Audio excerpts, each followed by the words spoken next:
फेरों का 8वां वचन। स्वाति ने इसी साल शहर के कॉलेज से पढ़ाई पूरी की है और अब उसके लिए जगह जगह से रिश्ते आने लगे हैं। स्वाति से ज़्यादा उसके रिश्तेदारों को उसकी शादी की चिंता है, इसीलिए जो भी स्वाति के घर आता वो किसी नए लड़के की खबर ज़रूर ले आता। अरे दीदी, ये फोटो देख के बताओ कैसा है। राहुल नाम है लड़के का, मेरी सहेली की बहन का बेटा है। अपनी स्वाति के साथ एकदम प्यारी जोड़ी लगेगी इसकी। ज़रा दिखाना, फोटो तो बढ़िया लग रहा है।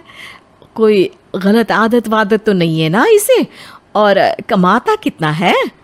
अरे कोई गलत आदत नहीं है दीदी, आप कहो तो एक मीटिंग करवा देती हूँ, फिर सब कुछ फाइनल कर लेना। हाँ हाँ, ये सही कह रही हो तुम।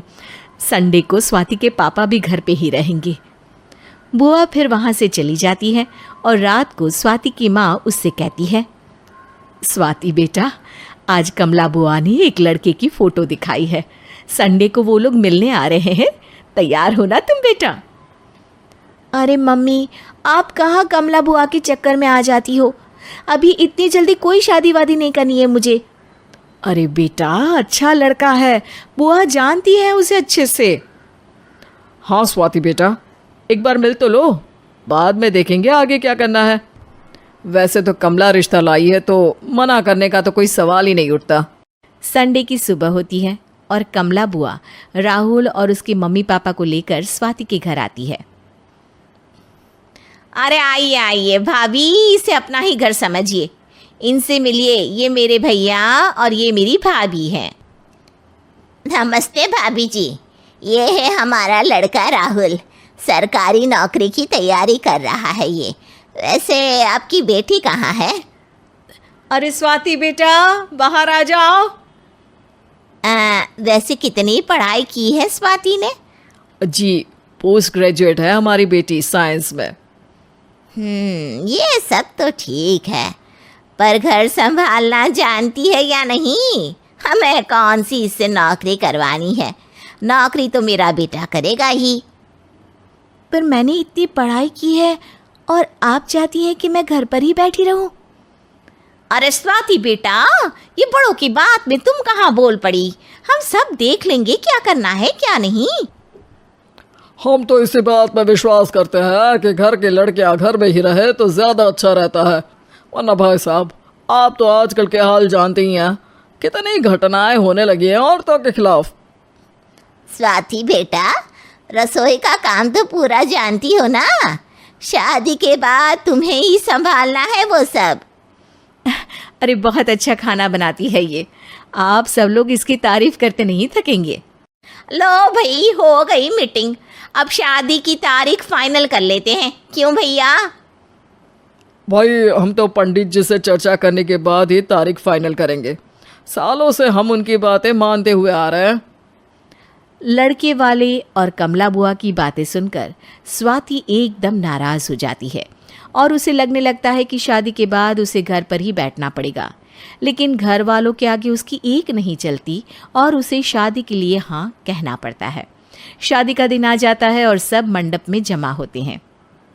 अब फेरों का समय हो गया है, अब कन्या अपने वर से 7 वचन मांगेगी।